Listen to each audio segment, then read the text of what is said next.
बिस्मिल्लाहिर्रहमानिर्रहीम। इय्याका नअबुदु व इय्याका नस्तईन। मैं आज सबसे पहले सारे अपने कारकुनों का शुक्रिया अदा करना चाहता हूँ। मेरी ख्वाहिश थी कि मैं किसी ताख़ीर के बगैर आपसे अपने दिल की बात कहूँ, आपको उन इरादों और ख्वाबों में शरीक करूँ जो वतन अजीज़ की तामीर और तरक्की के लिए हमेशा मेरे दिल में मौजूद रहे हैं। तो मैं कभी भी इसको एक करियर नहीं समझता था, एक प्रोफेशन नहीं समझता था। मैं आया था इस मुल्क में आज से 22 साल पहले पॉलिटिक्स करने, और मेरा मकसद ये था कि हम अपने मुल्क को वो मुल्क बनाएं जो इसको बनना चाहिए था। यानी कि इल्लामा इकबाल की जो ख्वाब थी कि एक इस्लामी फलाई रियासत, जिधर हमने एक दुनिया में मिसाल देनी थी कि हकीकी इस्लाम क्या है, वो मदीना की रियासत में क्या चीज़ें थी जिसने एक दुनिया में इतना बड़ा एक इनकलाब लेके आई। एक कौम जो कुछ भी नहीं थी, थोड़े से कबीले थे, उन्होंने दुनिया की इमामत की। लेकिन हुकूमत संभालने के बाद मामलात को करीब से देखने का मौका मिला तो मालूम हुआ कि हालात मेरे अंदाजों से कहीं ज़्यादा ख़राब हैं।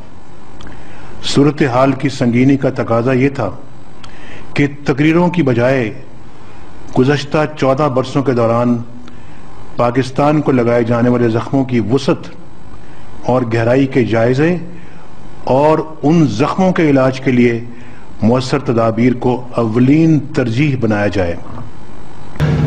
अच्छा, मैं सबसे पहले आपके सामने, अपनी कौम के सामने ये रखना चाहता हूं कि आज हम किधर हैं। फिर मैं आपको बताऊंगा कि हम आज किधर हैं, किन मसले मसाइल पे हैं, हमारे ऊपर किस तरह के चैलेंजेस हैं, और फिर इंशाअल्लाह मैं आपको बताऊंगा इनका हल क्या है। तो सबसे पहले ये समझ जाएं कि पाकिस्तान की तारीख में कभी भी इतने मुश्किल माशी हालात नहीं थे जो आज है। आज पाकिस्तान का जो कर्जा है वो 28,000 अरब रुपए का है। आज से 10 साल पहले पाकिस्तान का कर्जा 6,000 अरब रुपया था। यानी 60 साल की तारीख में जो हमारा टोटल कर्जा था वो 6,000 अरब रुपया था। ये गया 2013 में 6,000 से 15,000 अरब, और 2013 में 15,000 अरब से आज पहुंच गया 28,000 अरब। यानी इतना ज्यादा कर्जा जो पाकिस्तान के ऊपर चढ़ा हुआ है, ये आप ये सोच लें कि हमारी सारी तारीख का जो कर्जा था और जो पिछले 10 साल में कर्जा चढ़ा है, ये भी एक ऐसी चीज है कि इंशाअल्लाह आपके सामने हम लेके आएंगे कि ये किधर गया पैसा। ये अगर इतना ज्यादा कर्जा चढ़ा तो हमने क्या किया इस पैसे से, तो इंशाअल्लाह ये तो बात की बात है। अजीज अहले वतन, जून 1999 में हमारी हुकूमत के खात्मे तक पाकिस्तान के मजमूई कर्जे सिर्फ 3,000 अरब रुपए थे। तसव्वुर कीजिए कि गुज़श्ता 14 बरस में ये कर्जे बढ़कर तकरीबन 14,500 अरब हो चुके हैं। फर्क का अंदाजा आप कीजिए। अब अलमिया यह है कि इस कर्ज की भारी किस्तें अदा करने के लिए हम मजीद कर्ज लेने पर मजबूर हैं, और ऐसा ना करने की सूरत में मुल्क खुदा न खास्ता दिवालिया हो सकता है। मैं गुज़श्ता बरसों की करप्शन की तफसीलात में नहीं जाना चाहता, लेकिन मैं दूसरी चीज जो आपको बताना चाहता हूं वो ये कि एक तरफ कर्जे चढ़े हुए हैं, एक तरफ पाकिस्तान की ह्यूमन डेवलपमेंट इंडेक्स, यानी कि जो एक माशरा अपने इंसानों के ऊपर खर्च करता है और इंसानों के जो हालात हैं वो मैं आपको बताना चाहता हूं। ये यूनाइटेड नेशंस UNDP की रिपोर्ट है। यानी ये इमरान खान नहीं कह रहा, ये UNDP की रिपोर्ट है। इसके मुताबिक हमारे पाकिस्तान के अंदर दुनिया में हम वो 5 मुल्कों में से हैं जो सबसे ज्यादा हमारे बच्चे 5 साल की उम्र से कम मरते हैं गंदा पानी पीने की बीमारियों से। ये दुनिया में हम 5 उन मुल्कों में हैं जिधर सबसे ज्यादा बच्चे मरते हैं। उन 5 मुल्कों में पाकिस्तान है जिधर सबसे ज्यादा हमारी औरतें डिलीवरी के वक्त मरती हैं। दुनिया में ये हम टॉप 5 मुल्कों में से हैं। मेरे अजीज भाइयों और बहनों, हमें इस हकीकत से आंखें नहीं चुरानी चाहिए कि पाकिस्तान को इस वक्त संगीन मसाइल का सामना है। एक तरफ बढ़ती हुई दहशतगर्दी ने हमारे कौमी वजूद को खतरे में डाल दिया है, तो दूसरी तरफ बदतरीन लोड शेडिंग की वजह से हमारी मईशत मफलूज होकर रह गई है।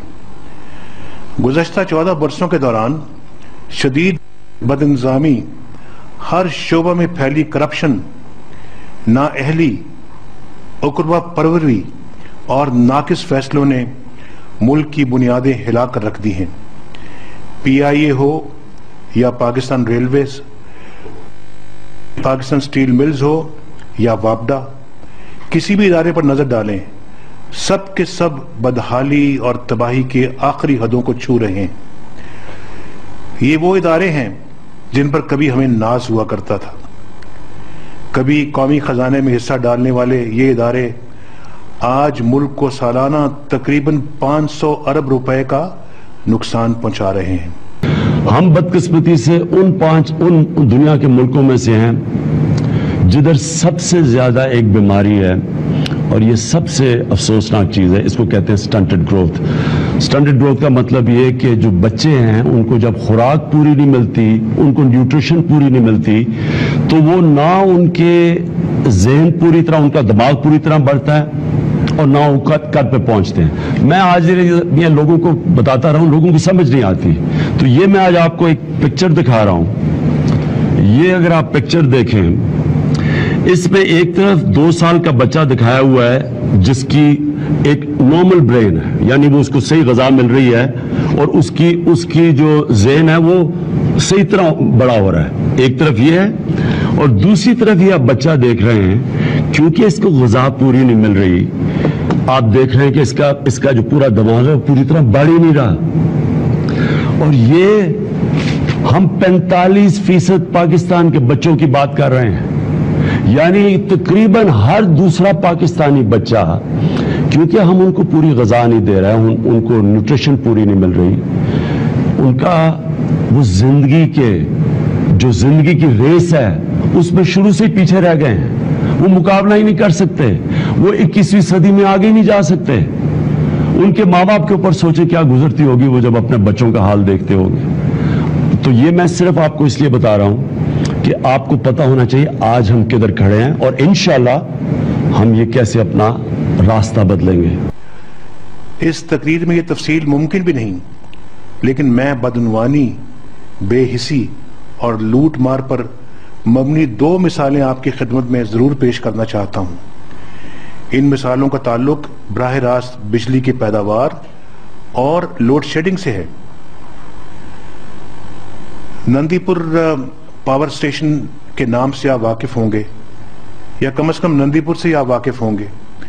नंदीपुर में 2007 में चीन के एक कंपनी के ताउन से बिजली का कारखाना लगाने के मंसूबे का आगाज किया गया। इस मंसूबे की तनसीबात और मशीनरी की दरामद पर अरबों रुपए खर्च किए गए।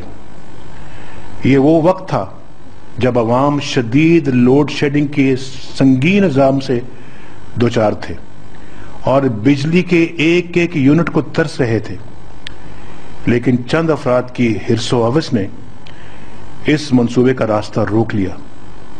अरबों रुपए की मशीनरी कराची पोर्ट पर पड़ी तबाह होती रही, यहां तक कि उसकी केबल का तांबा तक चोरी कर लिया गया।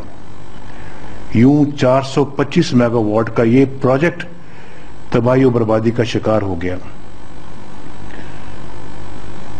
हमने हुकूमत में आने के बाद बगैर कोई वक्त ज़ाय किए इस मंसूबे पर काम का दोबारा आगाज किया, लेकिन इस अरसे में मंसूबे की लागत 23 अरब रुपए से बढ़कर 59 अरब रुपए तक पहुंच चुकी है, यानी 59 बिलियन रुपीस तक पहुंच चुकी है। अब पाकिस्तान को इस प्रोजेक्ट पर ना सिर्फ 36 अरब रुपए जायद सर्फ करना पड़े, यानी 36 बिलियन हमें اضافی خرچ کرنا پڑ رہے ہیں، بلکہ منصوبے کی تکمیل میں بھی تقریباً 6 سال کی تاخیر ہو جائے گی۔ ہمارے پاس 2 راستے ہیں، ایک راستے پہ جدھر ہم چلے آ رہے ہیں اور ہم یہاں پہنچ گئے ہیں، ایک مقروض قوم، پیسہ ہی نہیں، اپنے بچوں کے اوپر خرچ کرنے کے لیے پیسہ نہیں، اپنے غریب لوگوں کو اوپر اٹھانے کے لیے پیسہ نہیں، اپنے کسانوں کو مدد کرنے کے لیے پیسہ نہیں، ہم بچوں کو، اپنے لوگوں کو صاف پینے کا پانی نہیں دے سکتے، ہم روزگار نہیں دے سکتے، قرضے چڑھتے جا رہے ہیں۔ اور دوسری طرف ایک اور راستہ ہے، وہ میں ابھی آپ کو بتاؤں گا کہ وہ دوسرا راستہ کون سا ہے اور وہ ہم کیسے جائیں گے اس کے اوپر۔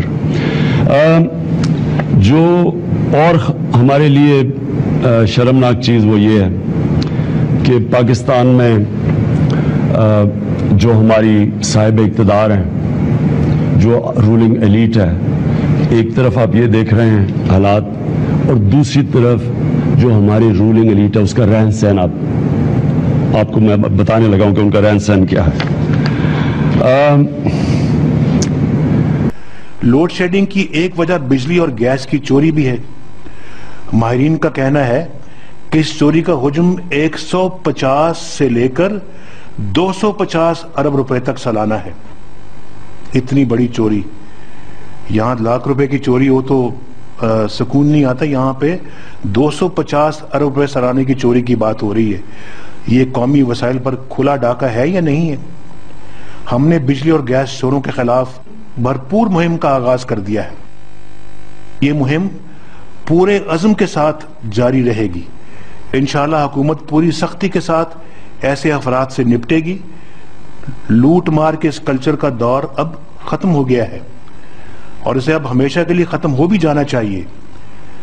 خواتین و حضرات، میں یہاں یہ بھی بتاتا چلوں کہ اسی مدت کے دوران انتہائی محنت و مشقت سے تمام صوبوں کے ساتھ مل کر متفقہ انرجی پالیسی تشکیل دی جا چکی ہے۔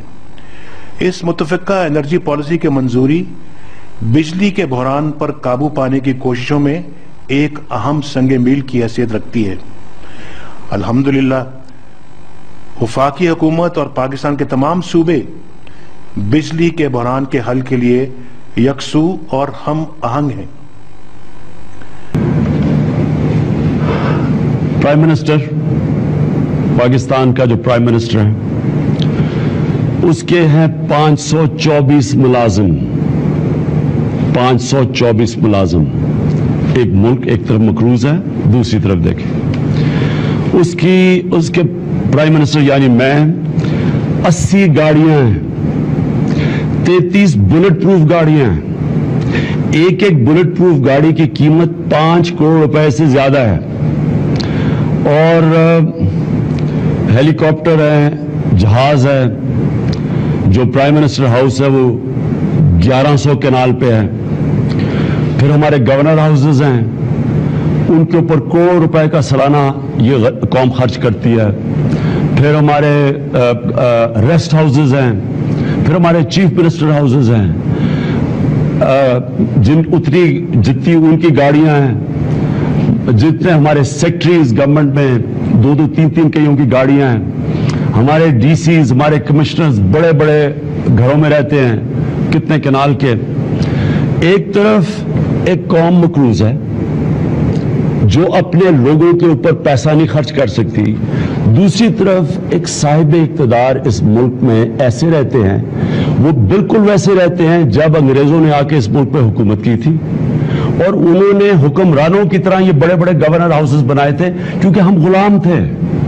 ہم جب آزاد ہوئے ہم بھی ویسے ہی رہتے ہیں، ہمیں کوئی فکر نہیں ہے کہ اس ملک میں ہم لوگوں کی کچھ بنیادی ضروریات پوری نہیں کر سکتے، لیکن ہمارا رہن سہن دیکھیں۔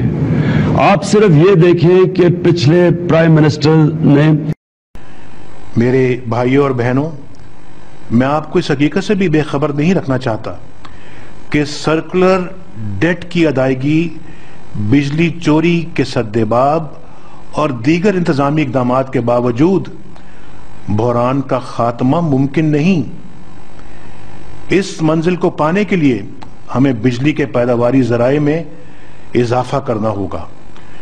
मुश्किल ये है कि बिजली के नए पैदावारी वसाइल का हसूल फौरी तौर पर मुमकिन नहीं। कोयले से बिजली पैदा करने वाले बिजली घर के क़याम के लिए कम से कम 3 से 4 साल, और फिर पानी से बिजली पैदा करने वाले बिजली घरों के लिए 8 से 10 साल दरकार होते हैं। ये नहीं कि चंद हफ्तों में या महीनों में ये काम हो जाएगा, इसको कई साल लगते हैं। हमने इस हकीकत को मद्देनजर रखते हुए कोई वक्त ज़ाय किए बगैर बुनियादी फैसले कर लिए हैं।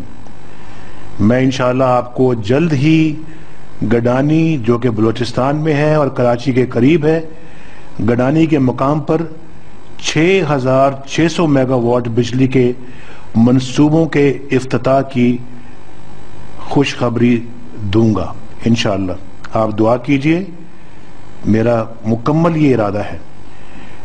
इसी तरह थर के मुकाम पर बिजली की पैदावार के मंसूबों पर अमल दरामद का आगाज किया जाएगा।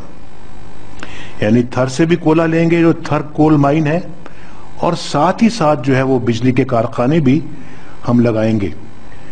मुझे यकीन है कि इस रफ्तार से काम करते हुए बिजली बहरान की संगीनी में मुसलसल कमी आती रहेगी, और हम इंशाअल्लाह अपनी हुकूमत की आईनी मियाद के दौरान बिजली की लोड शेडिंग पर आपकी दुआओं से मुकम्मल काबू पा लेंगे। आप पूछेंगे जी कितनी देर में? मैं ऐसे कह दूं जी 2 सालों में, 3 सालों में, 4 सालों में। मैंने ये कहा कि इंशाअल्लाह 5 सालों में हम इस बहरान पर मुकम्मल काबू पा लेंगे। मुझे अल्लाह के फजल करम से एतमाद और कॉन्फिडेंस है। ये अब कोशिश करेंगे इसको कम से कम अरसे में किया जाए, लेकिन मैंने बता दिया है कि इतने साल दरकार होते हैं एक कारखाने को मुकम्मल करने में और उससे बिजली हासिल करने में। तो ये मशीनरी यहाँ पाकिस्तान में बनती नहीं है, बाहर से आती है। और हमने चीन में जाके सुबह से लेके आधी रात तक और आधी रात से लेकर सुबह तक मैं सोचता रहा।